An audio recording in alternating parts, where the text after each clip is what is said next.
They did a study on wine. I don't know if you heard about this, but they just recently did a study in psychology studies on bottles of wine. What they did is they had the rarest of wine from France. And this wine was over 100 years old. It was in a bottle of Chateau Lafite, they call it. It was a, I don't know if you've heard of that brand, but it's a very old brand. It goes back 500 years, right? So there's a bottle of this wine from 100 years ago. And guess what the bottle sold for, this bottle of wine that they had tried, that they had bought? It was over like $3,000 or something like that for this one bottle of wine, right? And so they found the bottle of wine, thinking that the quality of this wine was going to be great. They said this thing was known for the great quality of their wine, and they couldn't wait to open this bottle. So they did. They wound up opening this bottle of wine. People guessed at what it would taste like, and they had all these experts guessing at what would this thing taste like after 100 years and after this thing would go on. And what do you think most of the experts said about, because the people paid $3,000 for the bottle of wine, what do you think most people said about the quality of the wine would be? It's going to be good, exceptional. It's going to be, everybody couldn't wait. They invited a few close friends. And of course, after 100 years, anything is going to decrease in its deterioration. And they tried it and it tasted terrible, right? But the impression everybody gave before, the prediction they were going to give, based on only the price, that's the only thing they were thinking about, and also the brand name, after 100 years of being on the shelf, this thing was going to be great. Again, I think people look at it like we associate high price with high quality, isn't that? Would you agree with that? Yet, why is it that so many of us are always, we said before, I asked you before, is it a badge of honor to find something cheaper for somebody? It could be. Maybe in the old days it might have been like that for you. Hope you don't see it that way anymore. I hope I might have changed your paradigm on that. That to find something of a lower price for somebody really means I'm going to find something of a lower quality for somebody, right? Like for instance, if a fan motor wheel is out of balance on an HVAC system, it's making this thumping noise, bump, bump, bump, bump, bump, bump, bump. And my problem in my head as a technician is it's making the noise, right? What's the real problem with the wheel? It's out of balance. Now, the noise is just the result. So some technicians say the cheapest way to stop the noise is to do what? Put a board under, put a 2x4 under, prop it up, or brace it, or do something. Put some, plumber's strap and strap it tighter to the top of the cabinet. That's the solution, they're thinking, right?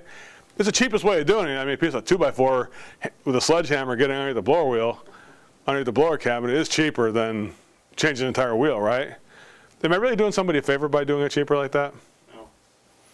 How about the biggest chump callback the industry has ever known back in the HVAC and plumbing industry knew about thermocouples? Now, what's the most guaranteed way to get a callback on a thermocouple after you replace the thermocouple on a furnace or a water heater? You want to guarantee yourself a callback? Go ahead and change the thermocouple this way. How would you change it to guarantee yourself? All the older guys know you're going to have a callback on this one, right? You've done this before when you were a kid because you try and take the shortcut. What's a shortcut to changing a thermocouple? Yeah, don't take the assembly out and don't clean out the orifice. Yeah, you want to have a guaranteed callback? Just go ahead and pop the old thermocouple out and put the new one in, and don't clean out the pilot orifice. Guaranteed, you're going to have a callback, right? Yet, is it cheaper to do it that way than to take apart the whole? How about if I had to sell them a whole new pilot burner? Would that be more money too? But let's face it, the furnace is 20 years old. Would people benefit from a new pilot burner on this thing? Yeah. To get the right kind of burning and to not have a big yellow flame about 6 inches tall? I've seen people, here's what I've seen, here's how stupid technicians are. They have an old pilot burner that's got a flame about 6 inches tall because the gas has literally eroded away the orifice. And people have stuck so many things in the orifice, they've got this thing bored out so big that the gas comes through it.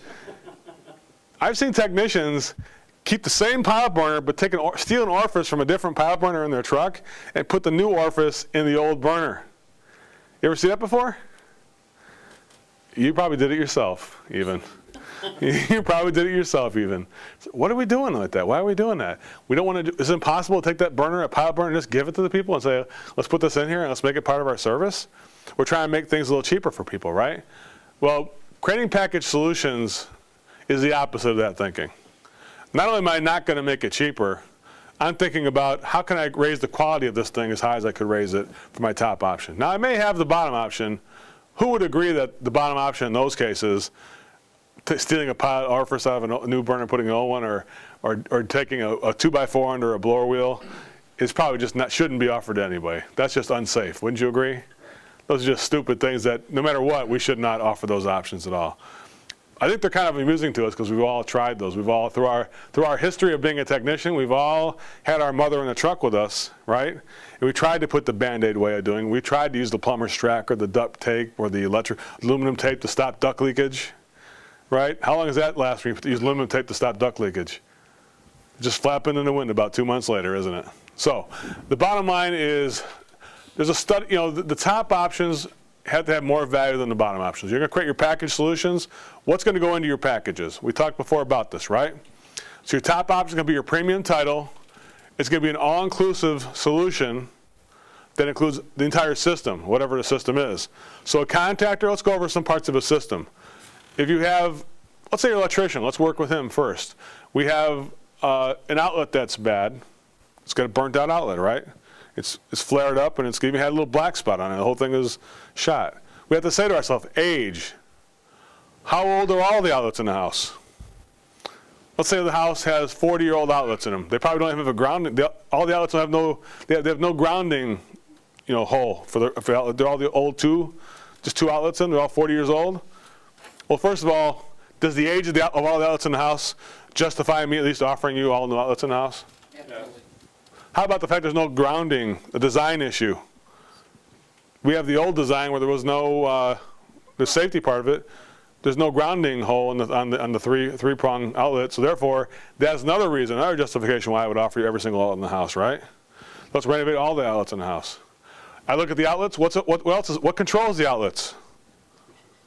Switches, voltage control systems, right? How old are those things? They're 40 years old too. Today, you look at the back, you look at these things, are they under today's design? Then you look at what's attached to those things. You see aluminum wiring. What is that like? You're going to go ahead and let that pass on your watch? If you're an electrician, listen, you're an HVAC guy, so it's not your job. Maybe you would because you're just an HVAC guy.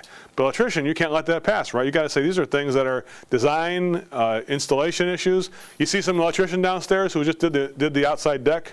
He put some lighting on the deck outside. He did some under cabinet lighting in the kitchen, and he just piggybacked about 5 or 6 of the different already overburdened outlets in this 40-year-old panel box. A fuse box probably. He has a sidecar box with a disconnect pull, and he just tied all the wires into 2 of the things out there. Some kind of a homeowner special, you know what I'm talking about? He just Romexed it all and just put it in a big bundle and wire tied them all together. You know what I'm saying? Is that good? You let that go on your watch? You know, if you give it your blessing, well, then your career is on the line right now. I'm telling you that right now. If you're an electrician, that's the kind of thing you can't live with. You know, whether people buy it or not, you got a problem. That's the kind of thing I would dig in on. I'd say, you know what?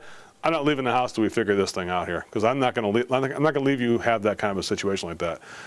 There's sometimes I'm going to say I'm going to dig in and burrow my ass in this ground, this thing, and I'm going to live or die. You're going to, you know what? You're going to physically throw me out of the house on this one. In my mind, that's what I'm thinking, because I will not leave the house in this condition. I won't. You got this furnace or refrigerant leak. There's sometimes I'm just going to tell a customer, loyal customer. We've been using this 20 years. This guy. I'm not going anywhere in this, Chief. We're going to sit down. I'm going to have a seat, and we're going to get this worked out here. Because I'm not leaving this call until we get this thing worked out between you, me, and Tom. I refuse to leave this call. If I was coming in from out of town, Quentin, and you and I were riding together, we had this old customer for 20 years with this company, you think I could leave this call and then not work this out with him somehow? He's just going to call time anyway, isn't he? Why don't we just cut him off at the pass and call him right now? And let's get this stuff figured out so we can all work this thing out together, right? Because I'm not leaving this call. Wouldn't you, Tom, would you appreciate that more than just leaving a call and having a ticked off customer? I think we all would. Now, I know I'm getting a little bit off path here, but creating package solutions, it's a good way to kind of look at all these things. Like, if you want to talk to Tom about a thing, which one would Tom do? So it's like you're kind of setting up by having 6 different solutions. They say, you know what? I think I need to talk to you. A loyal customer might say, I want to talk to the owner about this. We say, well, John, Tom has told me to offer these options to you. So which one do you think Tom would choose if he was here? Maybe we'll do that right there. If Mike was here, which one would he choose? If Dave was here, which one would he choose, right? People look at those options and do it that way. Don't forget, the top options have to have more words in the bottom. Looking at your presentation format, there's got to be more lines of information at the top. The bottom one can just say single component only, no warranty. the bottom option. I want you guys to work on a presentation after this segment right now. I want you guys, for tonight, your assignment's going to be to make up a presentation. I want you to verbally package what the problem is going to be. And I want you to go ahead and work on a presentation so tomorrow you can come back. I want you to price it out too. How are you going to price this stuff out though? Just use what you know to be true. You know about what the prices are and stuff like this, right? If you look at different price categories, you can kind of pretty much figure it out, right? You look at a fan mower, it's probably somewhere about 500 bucks. You look at a wheel, it's probably a couple hundred, 300 bucks, something like that. You look at a capacitor, it's probably 250 bucks. I don't care if you're out by $50 here or then. Just make up the prices. Get a price book. If you have a price book, use your price book and make a pick list too if you want to. But I want to say that right now for tonight, you're going to make up this presentation. I'll give everybody an assignment as what they're going to do. I'm going to have different ones for everybody, so they're not the same here. So I'm going to give you guys all a different presentation. Bullet point each feature. Don't forget to include your service at the top, more service at the top. When it comes to your creating packages at the top, for repairs, never go higher than 5 years of warranty and 5 years of service for repair. You know what I'm saying there, guys? Because it's just a repair. Now, if you're going to renovate the whole thing, like put a whole new electrical panel in, John, or if you're going to put a whole new furnace in or air conditioning unit, now you can bring it to 10 years if you want to. But when you're doing your service, when you're doing your warranty at 10 years, also include a maintenance component with that or a planned service component with it because you're going to match up the service with the warranty. However much service you got, that's how much warranty you're going to have. Don't give me 10 years of service or 5 years of service on a evaporator coil and only give me a 5-year warranty with 1 year of service. It's got to match up 5-year service, 5-year warranty. 3-year service, 3-year warranty. 1 year service, 1 year warranty. No warranty, no service. Just buy the repair and we're done here today. With me on this, guys?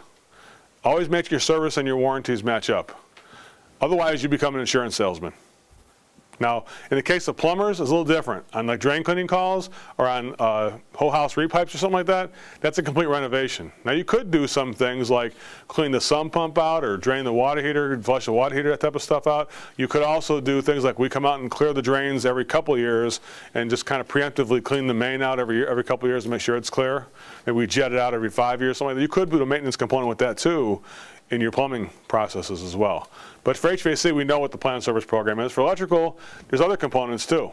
Don't forget the package inconveniences, like light bulb packages and changing the landscape lighting outside, or the garage lights outside. You can do a whole house lighting package if you want to. My top option, an electrician, probably would include a complete whole house lighting, I call it the Disney World light bulb change package. Meaning that every single year I come out for 2 years like Jerry did for me, and change my landscape lighting and every single light in the house. He didn't do lights in the house. It would have been nice if my chandeliers would have been replaced or my batteries and my smoke detectors would have been replaced every single year or the hard to get to fixtures that are up in the bathrooms. Somebody would have replaced those type of things. People don't want to have to replace that. If you did a thing where every single year you came out and did those light bulbs for the next 10 years, that might be a package. On the lesser options, middle options, maybe just the hard to get the ones that are very difficult. Maybe you don't do the lamps or whatever. You just do the ones that are inside the garage on the outside, or maybe do the ones that are in the difficult to get in the bathroom or something like that. The hard to get ones, you just get those type of things, right? You can replace them preemptively before they burn out. You don't have to wait for that. The bottom options, then don't offer any conveniences. Just the way they're going to buy you repairs with more kind of a planned service agreement. Electricians could also do a thing where you do a thing called electrical on staff. So instead of offering like a planned service, you can do your inspection if you want to every year. But while you're there, you also have an hour of my time that you can accumulate for the next 10 years or only use it once a year if you want to. You can use it all 10 hours right now, or we can spread out 1 hour a year for any kind of a small project you got. What do you got to price that out at? So electricians got it kind of easy with parts because what can you do in 1 hour? How much parts can you put in 1 hour? Not many. Yeah, you can't do very much in an hour. You might be able to do 40, 50 bucks. So go ahead and figure in $50 in parts. Fair enough? Then you figure 50 bucks in parts, double it, make it 100 bucks, then take your hourly rate and put it alongside of it, and there you go. You got what you're going to figure in. So if it's going to be 300 bucks, let's say you're going to figure into this thing, just say $300 times 10 years is $3,000 extra on this package to do that kind of a service. The light bulb package, I don't know. What does it cost for every bulb in the house to get replaced? What does it cost for that, John? You know what it costs for every single light bulb in the house? I haven't really priced one, but you know, what do you think? 200 bucks? 250, something like that? Yeah. All right, so I said 250. So double it, call it 500. Put your time into it. How much time would it take to replace all these bulbs?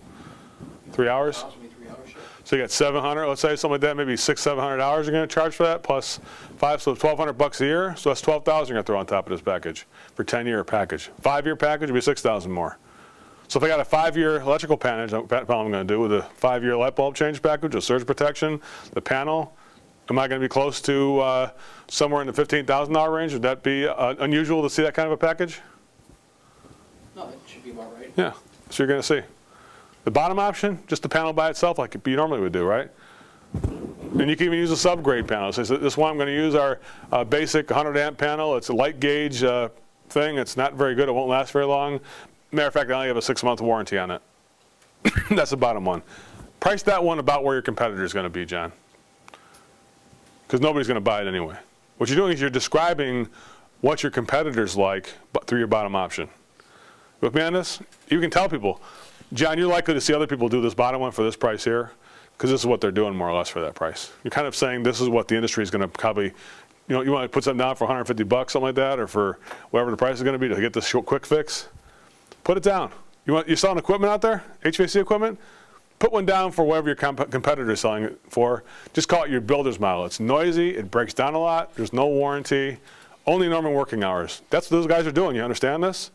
The guy's putting the furnace in for $1,800 now in this day and age. You think he's responding to a midnight call and coming out there with the parts and fixing this thing tonight? That's what you're going to do too. We're not going to fix that night either. We're going to do everything that guy would do in the bottom option. You sure you want to buy it that way? Who's going to want to buy a furnace that you're not going to service, or you're not going to even trust in 6 months on this thing, right? I'm telling you, that's how you price this stuff out. Make sure you find yourself on the lowest end about where your cheapest competitor, maybe a little bit more than they are, but also offer the type of service that they offer. Not very good. The top option has the best stuff, okay? The bottom option is your Band-Aid option. Top option is like your Premium Plus. You can go ahead and, I pre-titled some of them for you here, but go ahead and find some codes for me if you would fill it in for me tonight, and we'll go ahead and continue on that. Don't forget the golden words that work. There are some golden words I know that work, okay? Here's what they are. Words like Rolls Royce, I don't know why, but whenever I use it, it works. The words can't write a check for warranty or service, they ring with people.